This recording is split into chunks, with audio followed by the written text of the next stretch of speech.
Welcome back to Change of Address, my ongoing project to deliver each president's inaugural address in order leading up to January 20th, 2021.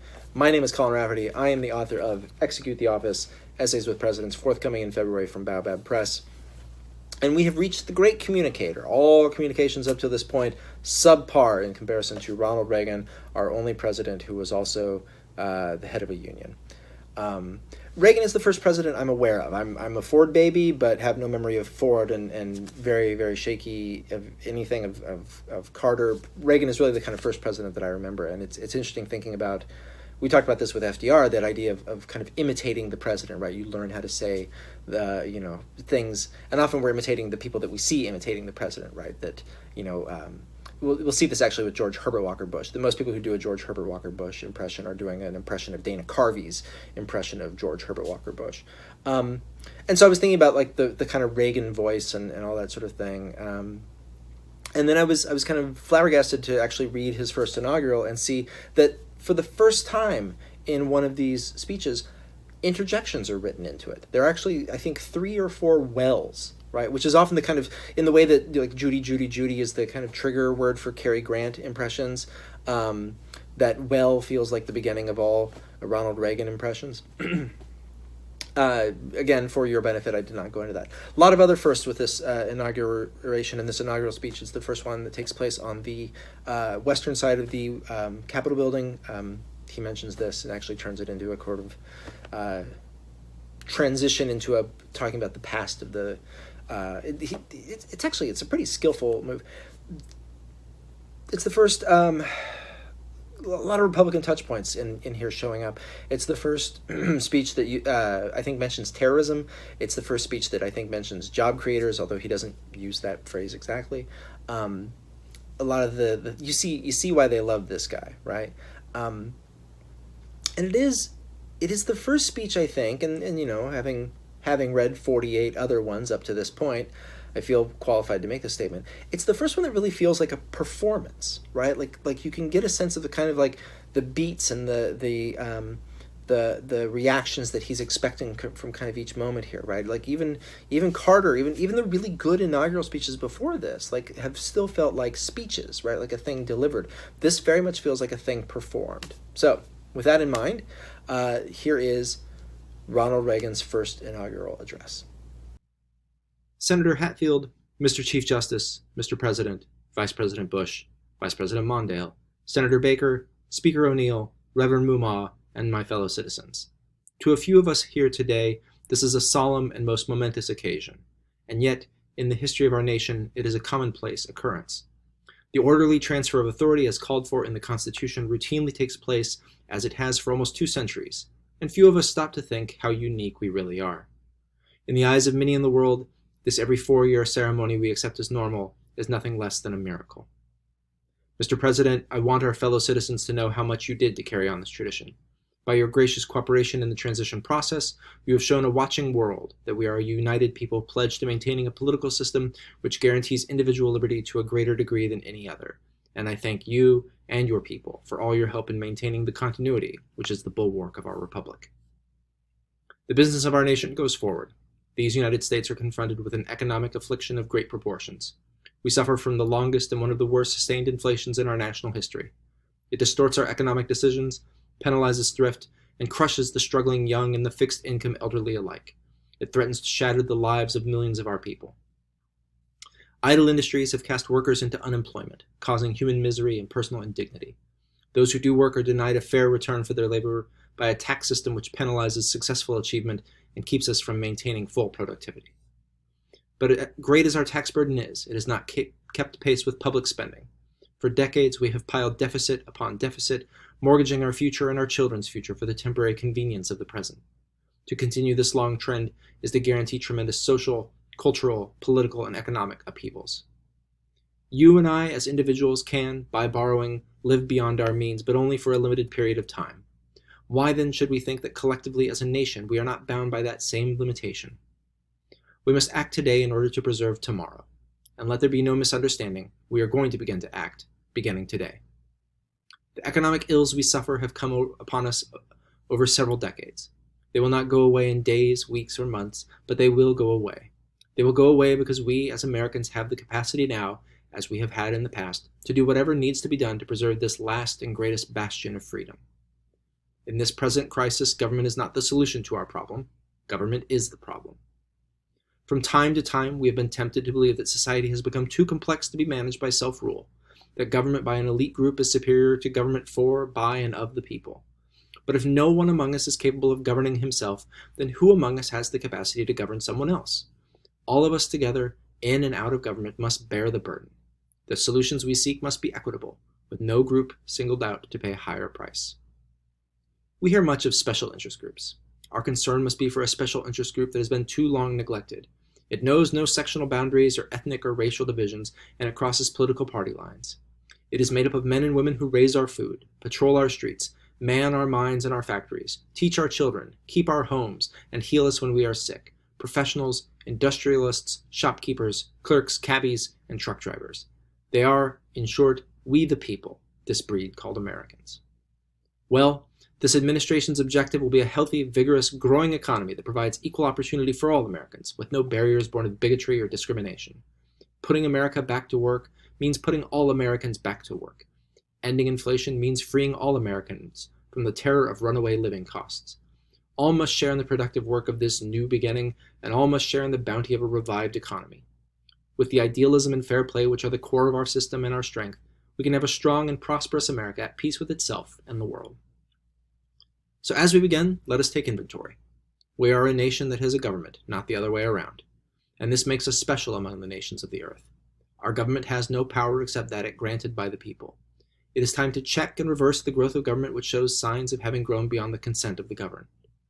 It is my intention to curb the size and influence of the federal establishment, and to demand recognition of the distinction between the powers granted to the federal government and those reserved to the states or to the people.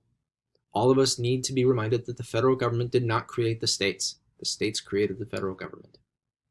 Now, so there will be no misunderstanding, it is not my intention to do away with government. It is, rather, to make it work with us, not over us, to stand by our side, not ride on our back. Government can and must provide opportunity, not smother it, foster productivity, not stifle it. If we look to the answer as to why, for so many years, we achieved so much, prospered as no other people on earth, it was because here, in this land, we unleashed the energy and individual genius of man to a greater extent than has ever been done before. Freedom and the dignity of the individual have been more available and assured here than in any other place on earth. The price for this freedom at times has been high, but we have never been unwilling to pay that price. It is no coincidence that our present troubles parallel and are proportionate to the intervention and intrusion in our lives that result from unnecessary and excessive growth of government. It is time for us to realize that we are too great a nation to limit ourselves to small dreams. We are not, as some would have us believe, doomed to an inevitable decline. I do not believe in a fate that will fall on us no matter what we do. I do believe in a fate that will fall on us if we do nothing. So, with all the creative energy at our command, let us begin an era of national renewal. Let us renew our determination, our courage, and our strength. And let us renew our faith and our hope. We have every right to dream heroic dreams. Those who say that we are in a time when there are no heroes just don't know where to look. You can see heroes every day going in and out of factory gates. Others, a handful in number, produce enough food to feed all of us and then the world beyond. You meet heroes across a counter, and they are on both sides of that counter. There are entrepreneurs with faith in themselves and faith in an idea who create new jobs, new wealth, and opportunity. There are individuals and families whose taxes support the government and whose voluntary gifts support church, charity, culture, art, and education. Their patriotism is quiet but deep. Their values sustain our national life. I have used the words they and their in speaking of these heroes. I could say you and your, because I am addressing the heroes of whom I speak. You, the citizens of this blessed land. Your dreams, your hopes, your goals are going to be the dreams, the hopes, and the goals of this administration, so help me God. We shall reflect the compassion that is so much a part of your makeup. How can we love our country and not love our countrymen, and loving them reach out a hand when they fall, heal them when they are sick, and provide opportunities to make them self-sufficient so that they will be equal in fact and not just in theory? Can we solve the problems confronting us? Well, the answer is an unequivocal and emphatic yes. To paraphrase Winston Churchill, I did not take the oath I have just taken with the intention of presiding over the dissolution of the world's strongest economy. In the days ahead, I will propose removing the roadblocks that have slowed our economy and reduced productivity. Steps will be taken aimed at restoring the balance between the various levels of government. Progress may be slow, measured in inches and feet, not miles, but we will progress. It is time to reawaken this industrial giant, to get government back within its means, and to lighten our punitive tax burden. And these will be our first priorities, and on these principles there will be no compromise. On the eve of our struggle for independence, a man who might have been one of the greatest among the founding fathers, Dr. Joseph Warren, president of the Massachusetts Congress, said to his fellow Americans, "Our country is in danger, but not to be despaired of. On you depend the fortunes of America. You are to decide the important questions upon which rest the happiness and the liberty of millions yet unborn. Act worthy of yourselves." Well, I believe we, the Americans of today, are ready to act worthy of ourselves, ready to do what must be done to ensure happiness and liberty for ourselves, our children, and our children's children. And as we renew ourselves here in our own land, we will be seen as having greater strength throughout the world. We will again be the exemplar of freedom and a beacon of hope for those who do not now have freedom. To those neighbors and allies who share our freedom, we will strengthen our historic ties and assure them of our support and firm commitment. We will match loyalty with loyalty. We will strive for mutually beneficial relations. We will not use our friendship to impose on their sovereignty, for our own sovereignty is not for sale.